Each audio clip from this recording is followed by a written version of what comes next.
Iniciamos. Estimados amigos, nuevamente, una vez más, aquí en Plataforma Democrática, el programa que reflexiona sobre los asuntos de mayor trascendencia para el país.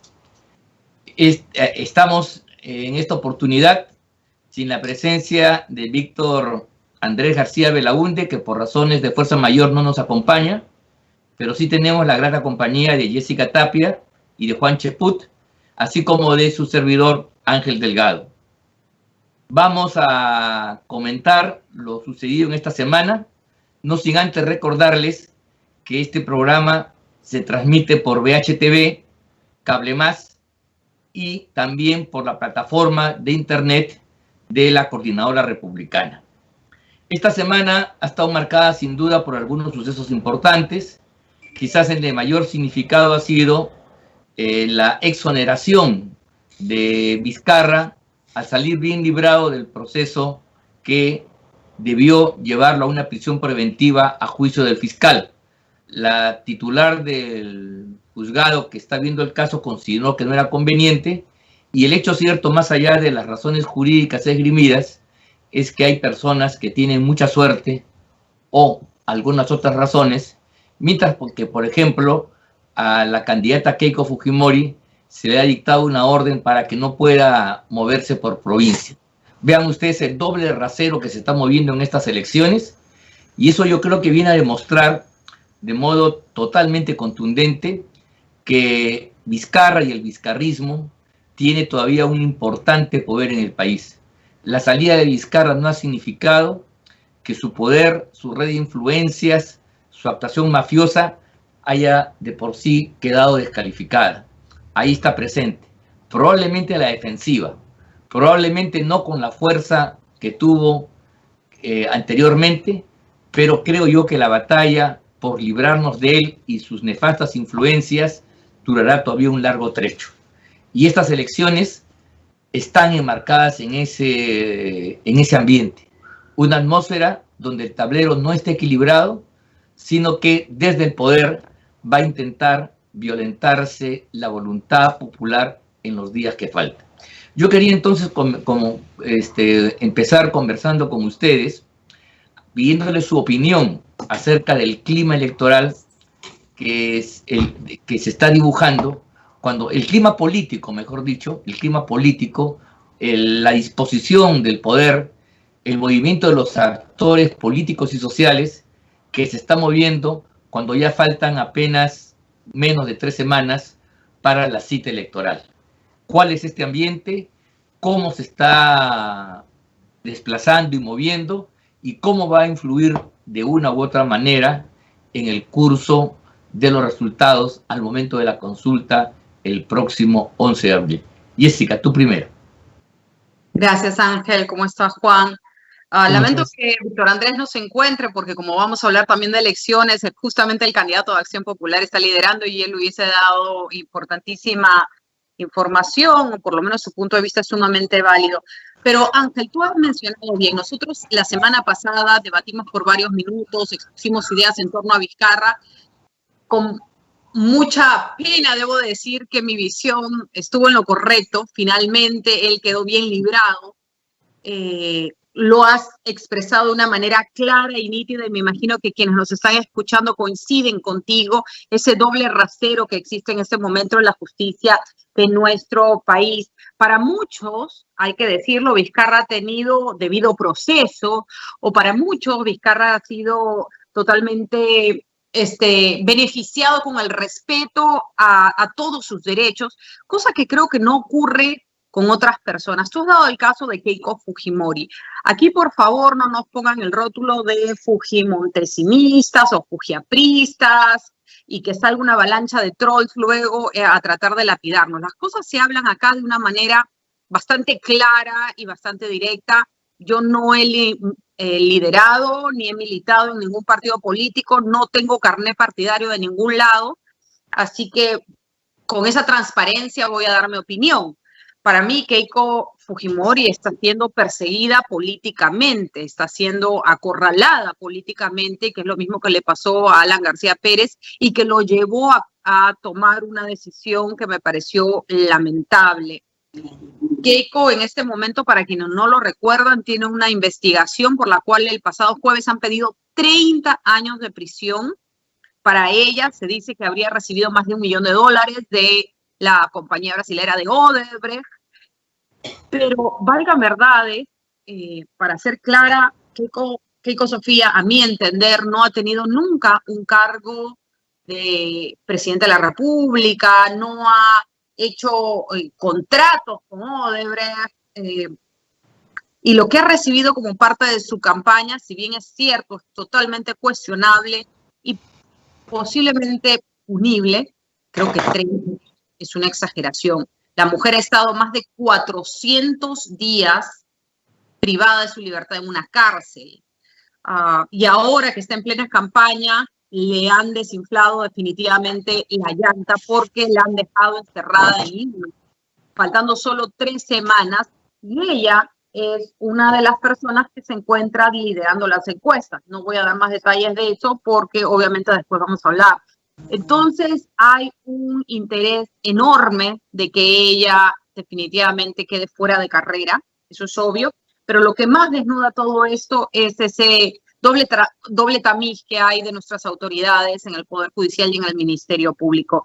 Para mí es inconcebible que Vizcarra, con todos los elementos probatorios que hay, con las declaraciones de gente vinculada a esos actos de corrupción, haya simplemente salido airoso la semana pasada. Es indignante y es escalofriante, porque hacia dónde se dirige la justicia peruana, hacer una injusticia peruana.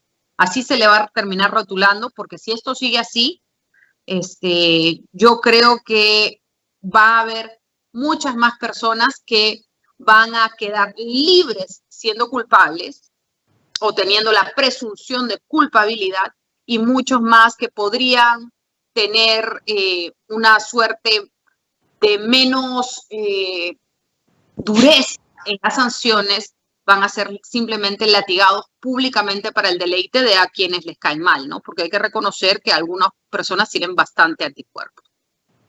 Sí, efectivamente, ese es el problema que vivimos, y yo quería compartir con Juan la siguiente preocupación.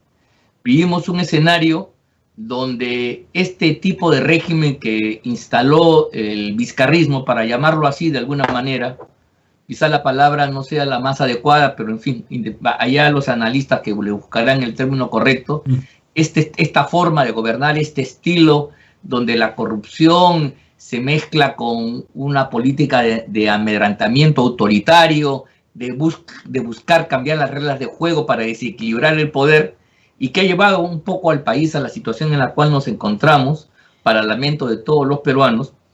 Es un régimen que ha intentado sobrevivir a esta justa electoral, pero evidentemente ha tenido algunos traspiés importantes.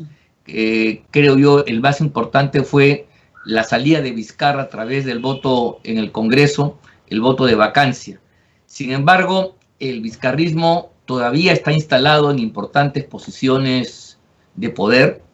Yo diría, sin duda, en el Ministerio Público, donde la fiscal de la Nación es funcional a Vizcarra, y eso por los dichos de muchas personas, de muchos testigos, entre ellos su secretaria privada, Karen Roca, y la denuncia que ha hecho a la fiscal Sánchez del Callao, señalando que Vizcarra tenía pleno conocimiento de cómo marchaba este proceso denominado los cuellos blancos del Callao, y podía direccionarlo a su servicio, como efectivamente sucedió. Este es un tema todavía pendiente, pero revela que el vizcarrismo está instalado. Por eso que las elecciones tienen una importancia fundamental, porque debiera ser el momento en el cual, a través del ejercicio democrático y del voto ciudadano, el pueblo, harto de tanta prepotencia y desacierto, dé una forata a estos personajes y pueda restaurar, electoralmente hablando, por el voto democrático, a autoridades, para que desde el poder del Estado, en las distintas funciones, puedan reorientar el rumbo y la marcha del país. Entonces, este es el reto de las elecciones.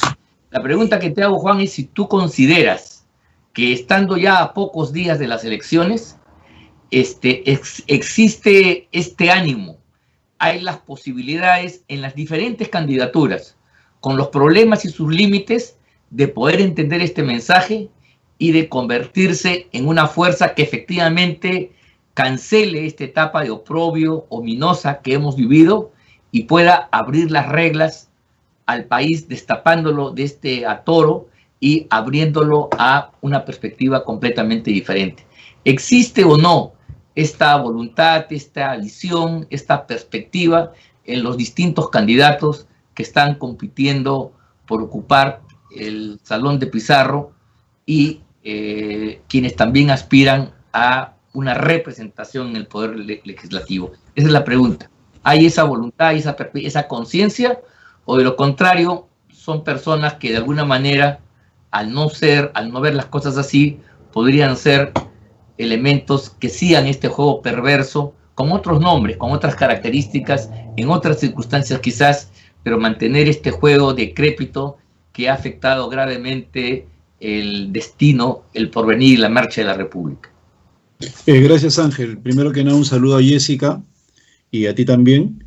Mira, yo no creo que en estos momentos haya entre los candidatos, sobre todo entre los punteros, personas con el suficiente temperamento como para poder decirle a la opinión pública que estamos en un clima anómalo y que el vizcarrismo sigue siendo fuerte.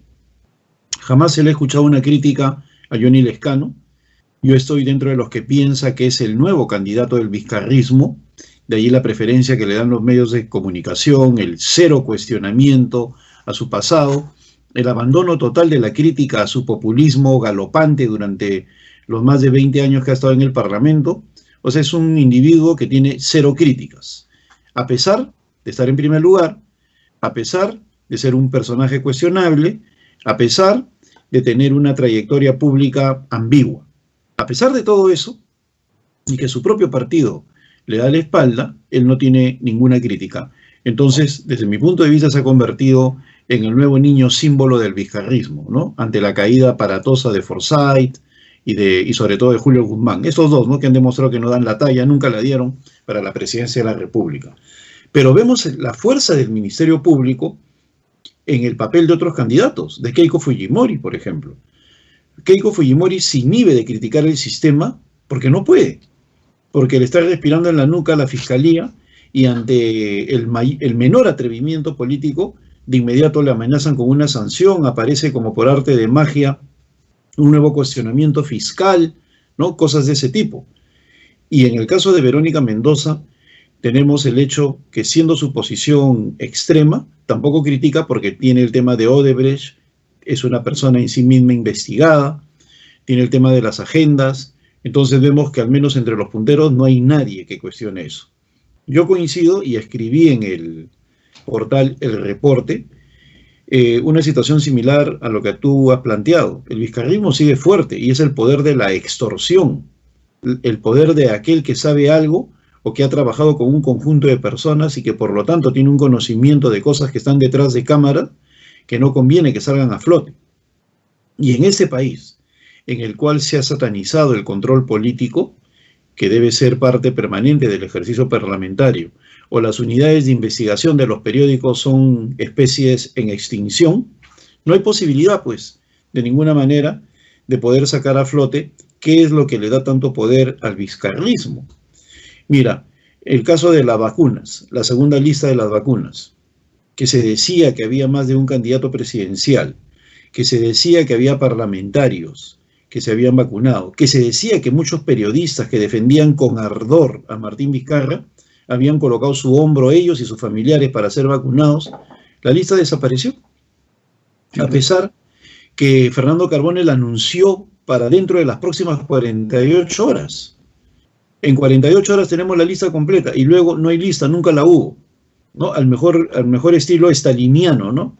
Como si un nuevo Lavrenti Beria, desde los servicios de inteligencia soviéticos, lo hubiera hecho arrodillarse y decir, desdícete de lo que dijiste, ¿no? Entonces, Fernando Carbone dijo, ya no hay lista, Y en el Perú de hoy nadie se cayó de espaldas, ¿no? Nadie dijo nada, ya no hay lista, no sabemos qué pasa. Y si a eso le agregamos el carnaval de fallos judiciales, la cero investigación por la corrupción y el papel que sigue jugando cierto periodismo, sobre todo con Manuel Merino, entonces me demuestra de que efectivamente hay un vizcarrismo que sigue incidiendo en las elecciones. ¿Y a qué me refiero con Manuel Merino? Con un atrevimiento mayúsculo, siguen cuestionando, por ejemplo, a César Acuña por haber vacado a Vizcarra y haber permitido que Merino sea presidente.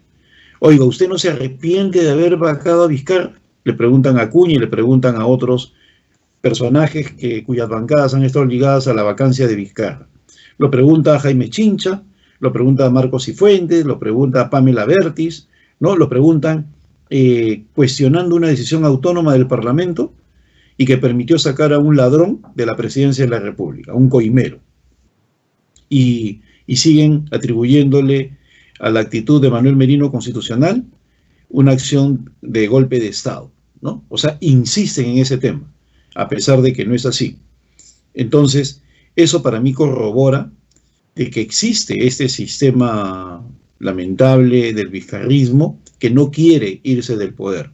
Y como recordaba Jessica, ¿no? Y tú también, el tema de Keiko Fujimori de impedirle hacer campaña en el tramo final es un absurdo y es una injerencia directa en el proceso electoral, porque está mutilando su derecho a hacer proselitismo en el tramo final de la campaña. Pero eso también nos lleva a ver lo poco vertebrados que estamos nosotros como oposición. Como aves solitarias cuestionamos ese hecho una que otra persona, pero los partidos que deberían hacer un frente común en eso no dicen nada. Entonces, con ese panorama, el próximo proceso, el próximo 11 de abril se hace en muy grave, pues la crisis permanecerá, el Congreso seguirá totalmente fragmentado y las posibilidades del conflicto permanente serán muy altas. Entonces, es algo que se tiene que meditar con bastante profundidad. Bien, en efecto, pues eso es un grave problema. Esta injerencia extraña en el momento en el cual la gente está decidiendo su voto es absolutamente extraña con un régimen democrático genuino. Mira tú, en el momento electoral, dice así la teoría constitucional, el pueblo asume esos poderes que durante los interregnos donde no hay elecciones se mantiene una situación pasiva, se convierte en gobernado. Pero en los momentos electorales el pueblo asume una función constituyente, se convierte en un factor activo que se va a expresar en las urnas y va a cambiar todas las piezas de un tablero electoral. Cambia la arquitectura electoral y por eso es que el derecho electoral es uno que está destinado a proteger esta iniciativa, este impulso popular y lo guarece de cualquier interferencia gubernamental. Nosotros recordamos incluso de que hay una serie de normas, como por ejemplo la prohibición de beber licor, para que darle el máximo respeto al momento electoral, para que la decisión sea lo más libre y hecha sin ningún tipo de tapujo. Más aún, en normas electorales antiguas se decía que nadie podía ser detenido en los días en que se llevaban las elecciones. Pero vemos ahora cómo esta teoría, que es sustantiva del orden democrático, se echa por la borda y cada una de estas intervenciones de los fiscales, jueces y otras personas, miembros del sistema electoral, lo que hace es interferir groseramente. Y ahí no hay tribunal de ética y no hay una opinión pública militante que se levante contra esto, que es una interferencia en reglas de juego sustantivas para que la población se exprese con libertad. La pregunta que yo quiero hacerte, Jessica, a ti es la siguiente. Si todavía a 3 semanas del proceso electoral, estas encuestas están ya revelando tendencias más o menos definitivas y fehacientes, o todavía ese grueso sector del electorado, 40, 30%, que no ha decidido, podría tener una actitud que rompiendo las reglas o de la corriente, que rompiendo la inercia que está marcada por las mediciones electorales a través de las encuestas, pudiera un poco cambiar el panorama político. ¿Cómo ves tú? ¿La cosa ya está más o menos decidida? ¿Ya sabemos quiénes son los que podrían pasar a la segunda vuelta? ¿O todavía hay un espacio para lo inédito, para lo impensable, para la sorpresa en última instancia? Jessica. Bueno, Ángel, yo creo que siempre va a haber espacio para la sorpresa en el Perú. Sorpresa agradable o desagradable ya dependerá de quién haga la lectura. Pero hay que señalar algo que Juan ya nos dio el inicio, ¿no? De la importancia de los medios de comunicación y las cartas que se están jugando con vehemencia en esta campaña electoral. Definitivamente los medios están alineados hacia la defensa, hacia la promoción de determinados candidatos y al ataque sistemático de otros. Coincido con Juan plenamente en señalar que Lezcano es el nuevo favorito de un sector importante que lo que busca es posicionarse en la casa de Pizarro para defender ciertas líneas y creo que si bien es cierto, Guzmán y Forsyth eran antes sus candidatos al verse desinflados por sus mismas carencias, Forsyth no ha dado la talla, hay que decirlo, y Guzmán va de mal en peor con esa carpa que puso acampando, ya no ha mostrado nada, ni siquiera amor propio, me parece.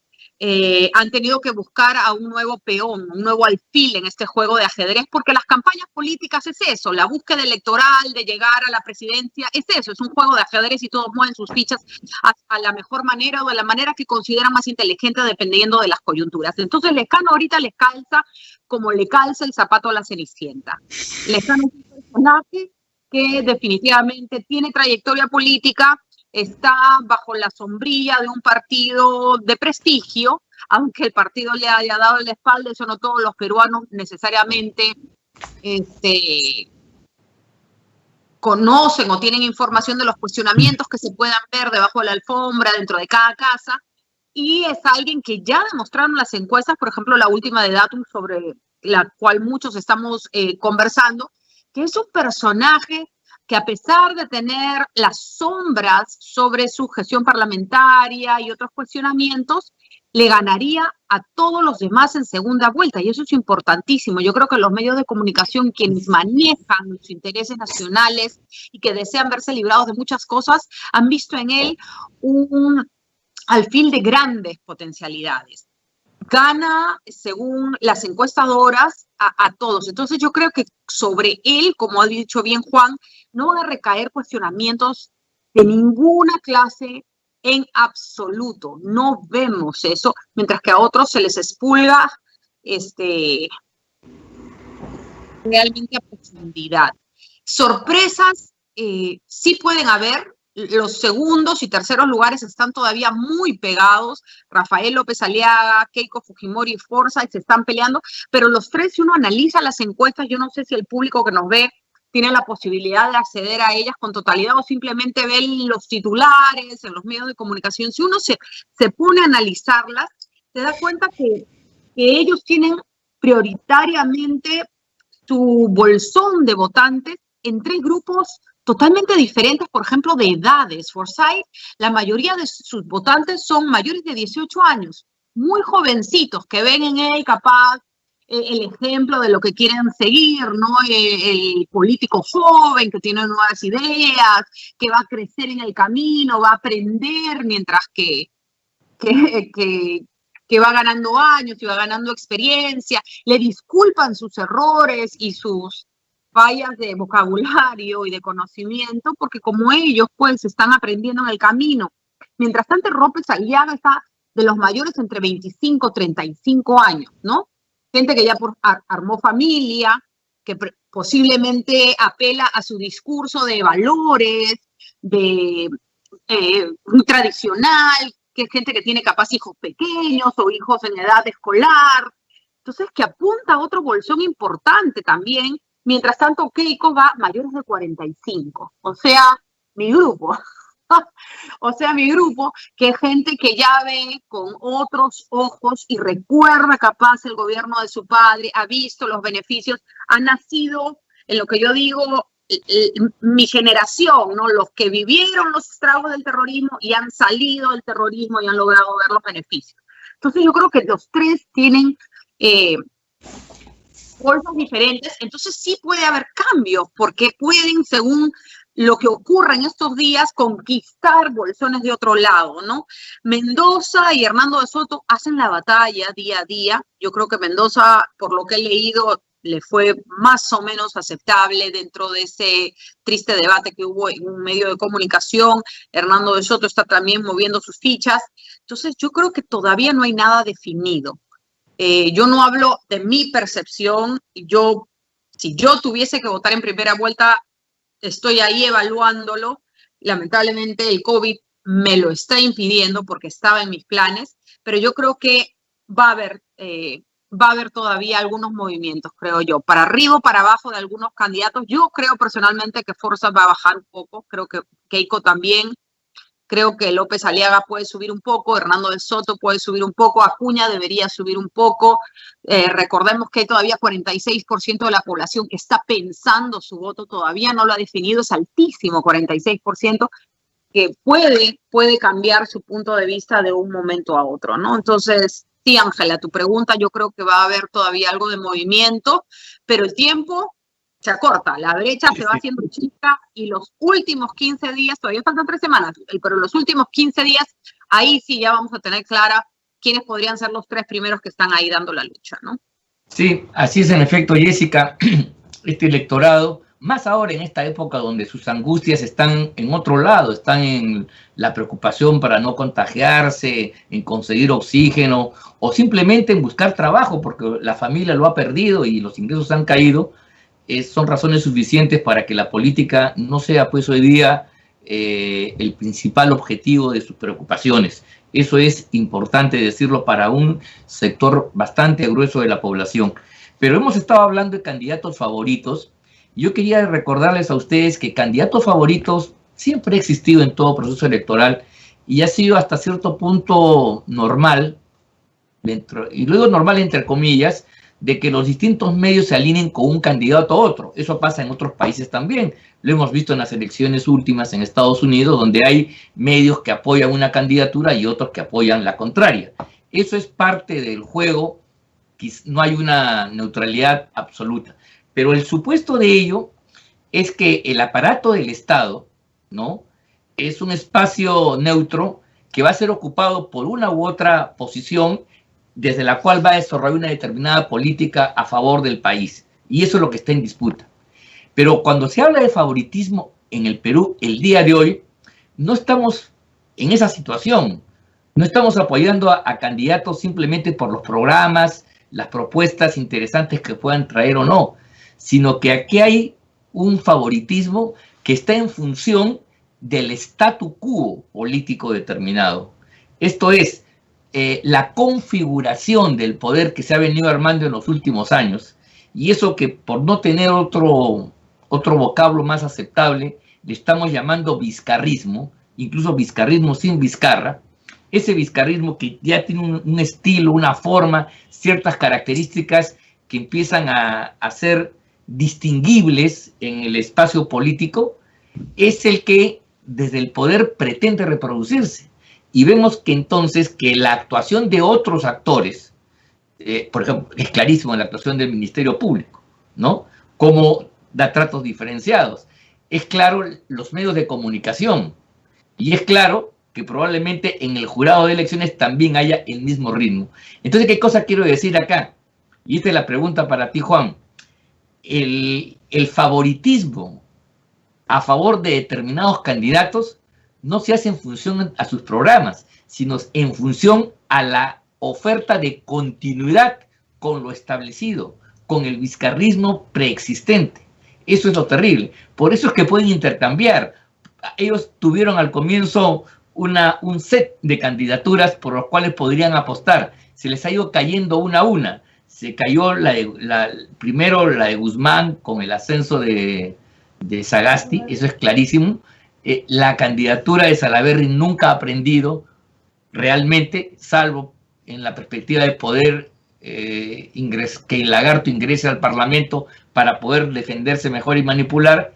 Y Forsyth, que era, digamos, en el comienzo el favorito de los favoritos, ha demostrado que no tiene la talla, el fuste, los elementos para comportarse como un estadista, porque más allá, creo que podemos todos comprender que no puede ser, pues, la presidencia de la República el cargo de mayor responsabilidad en un Estado y para un país, un lugar donde la gente vaya a aprender. Uno no va a un cargo a conocer y aprender, sino a demostrar, a volcar la sabiduría y la experiencia acumulada durante mucho tiempo.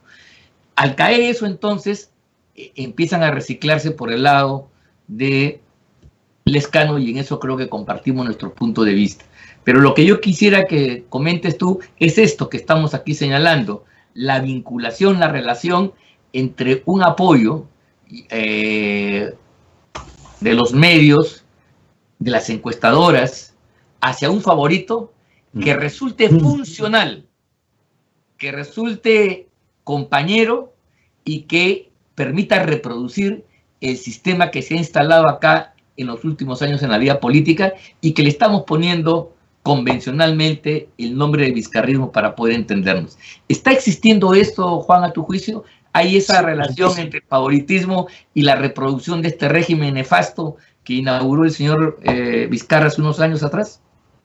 En efecto, Ángel, sí existe eso, y yo no lo llamaría vizcarrismo, ¿no?, sino populismo. Lamentablemente en el Perú, el populismo está vinculado estrictamente al tema económico, cuando el populismo lo que busca es simplificar la discusión pública y polarizar. Y cuando hay alguna duda, someterla al referéndum. Lo complejo lo vuelve simple, convirtiéndolo en sí o no, para de esa manera poder manipular al pueblo, y necesita de la polarización para poder reinar. Y necesita un enemigo al cual confrontar para generar esa situación conflictiva que lo convierte, ¿no?, en el personaje central. Eso es Vizcarra. Y el populismo existe en el mundo en diversos lugares. Tenemos a Orbán, a Erdogan en Turquía, ¿no?, la nueva derecha polaca, húngara. Entonces, en el mismo Italia, Donald Trump en Estados Unidos, con diversos matices. Entonces, existe esa situación, y existe en el Perú una cuestión indecorosa de los medios de comunicación, y voy a dar un ejemplo concreto. Llamar como el debate definitivo a una selección de 5 candidatos a 3 semanas de las elecciones, como si no hubieran otras opciones. ¿Por qué debate definitivo? ¿Por qué limitar a 5 personas, una de las cuales está en caída libre como George Forsyth, ¿no? Limitar entre esos 5 las posibilidades electorales de los próximos días. ¿Acaso López Aliaga no está dando una buena campaña?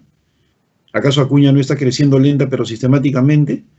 ¿Acaso no se puede modificar ese cuadro que hoy día parece Lezcano congelado? Porque mira, yo que soy ingeniero y matemático, la encuesta de Datum a mí me dice una sola cosa: todo está congelado. El señor Lezcano llegó a su techo. López Aliaga también. Keiko Fujimori 8, el Forsyth 9, o sea, todo está congelado. Como muy bien decía Jessica, en el análisis excelente que ha hecho hace un rato, quirúrgico, pleno, con aspectos puntuales, hay una situación que debemos de tomar en cuenta, ¿no? Que hay un 45% que no ha decidido el voto, y ese 45% no merece que le pongan el debate definitivo para poder manipular. Mira, hay un libro extraordinario que yo se lo recomiendo a todos los que nos están viendo, y obviamente ustedes, si es que no han tenido la oportunidad de tenerlo en sus manos, que se llama El poder en el mundo, de don Joaquín Estefanía, el gran director periodístico del mejor periódico en español del mundo, del País, exdirector. ¿Qué dice Joaquín Estefanía? Que las corrientes de opinión son las que forjan en esos momentos los climas en las democracias, o sea, los climas de conflicto, las decisiones que se toman, ¿no? Están muy por encima de lo que debería ser el debate en el espacio público. ¿Y cómo se forma una corriente de opinión? Aparece una encuesta, lo dice Estefanía, no Juan Sepúlveda. Aparece una encuesta, luego es comentada por los líderes de opinión, genera una serie de titulares y se convierte en verdad absoluta. Desarrolla el ciclo de la formación de opinión. a partir de encuestas que simplifican la discusión. ¿Usted está de acuerdo con el referéndum, sí o no? ¿No? O sea, detrás de estar de acuerdo o no hay una gran complejidad, pero lo conviertes en sí o no. Y luego la mayoría manda.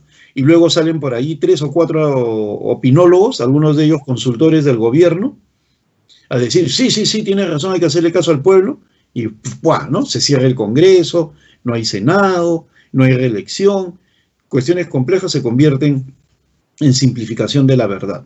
Y eso está pasando en el Perú porque los medios de comunicación no permiten el debate abierto.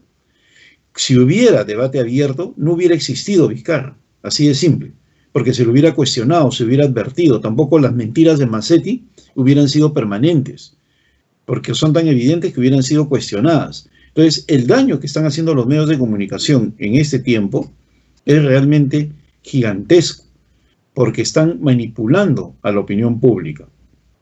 Ahora, en estos días, vamos a ver cómo las encuestas con gran desparpajo van a sincerar su opinión y van a tener que decir quién es quién en la próxima semana, pues si no harían el ridículo, como lo hicieron con el FREPAP hacia el último tramo.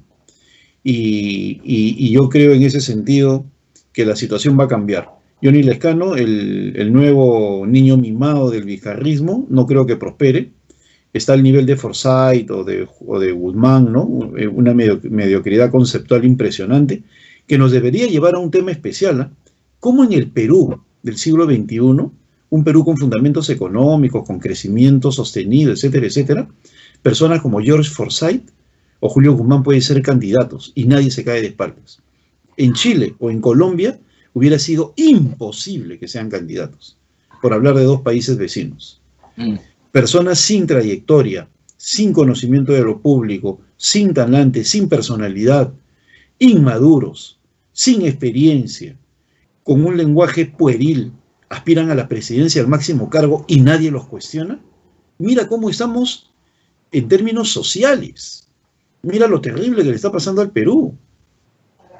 Entonces, esas cosas nos deben llevar a un debate más profundo de cómo estamos llegando al bicentenario, con la sociedad más involucionada de toda nuestra historia republicana. Esa gran clase media ilustrada que parió revoluciones en los 60, en los 70, constituciones en el 78, en el 93, ha desaparecido. Hoy día es la clase media tiktokera, ¿no? Lisurienta, la que tú vas a un restaurante y hablan lisuras al costado tuyo, o que contestan el celular en medio de un concierto, ¿no? En eso nos hemos convertido. En una sociedad absolutamente banal, simplona, y que no se preocupa de los grandes temas en el Perú. Bien, Juan, muchas gracias.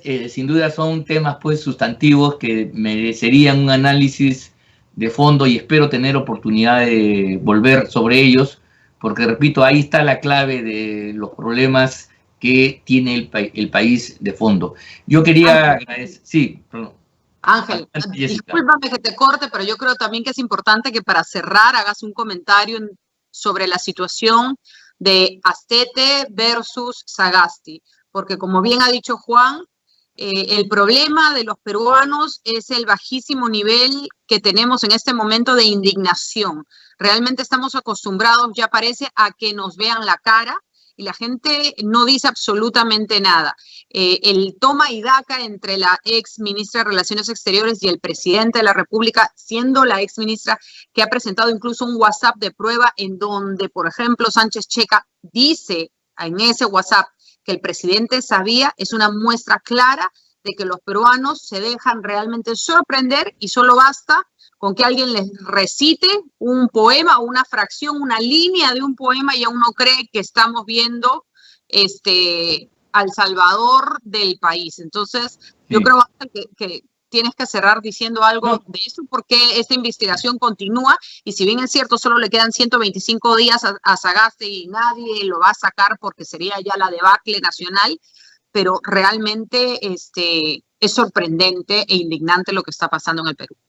Bueno, sin duda, creo que es un tema importante, más por la mentira de Sagasti, que yo creo que eso está clarísimo, por la poca capacidad de indignación que tenemos los peruanos, que estamos admitiendo estos hechos vergonzosos, ignominiosos, con naturalidad. Cuando la mentira se naturaliza, se vuelve una cosa normal, cotidiana, entonces ya no tenemos capacidad de rechazo, de indignarnos, de protestar. Y entonces el pueblo peruano, la ciudadanía, deja de ser tal porque su capacidad fiscalizadora, la capacidad de cuestionar, de criticar, de decir basta, no, se evapora, se disipa. Y entonces eso da pie a que los autoritarismos de todo tipo, populistamente mezclados, etcétera, puedan instalarse. Esto no es sino una muestra de lo que puede suceder y lo que está sucediendo en el Perú cuando no existe una real ciudadanía política. Eso es uno de los grandes déficits que tenemos. No solamente tenemos una mala política, no solamente tenemos dirigentes de baja calidad, eso es ostensible, sino también creo que el país, por las situaciones que se pueden explicar a lo largo del tiempo y en la última etapa, por esta simbiosis fatal de coronavirus más crisis económica, provoca un decaimiento, una decrepitud en el ánimo de la gente. Y sin esa virtud, sin esa capacidad participativa, que es propio de toda democracia, el régimen languidece, se asfixia, se ahoga, no se renueva, no se fortalece, y creo yo eso es lo que está pasando. La mentira de Sagasti, acompañada con su primera ministra, ante un hecho que la ex canciller dice sin ningún ánimo de defensa, porque igual está fuera, igual ha sido censurada, pero que creo que quiere explicar las cosas dentro de un contexto que para poder entenderlo mejor, y que eso no tenga el rechazo militante, activo de la ciudadanía, resulta preocupante y coincide con lo que ustedes han dicho. La falta de ciudadanía es de alguna manera el caldo de cultivo donde proliferan los autoritarismos y la prepotencia política. Bueno, nos hemos pasado el tiempo, a pesar que solamente somos 3.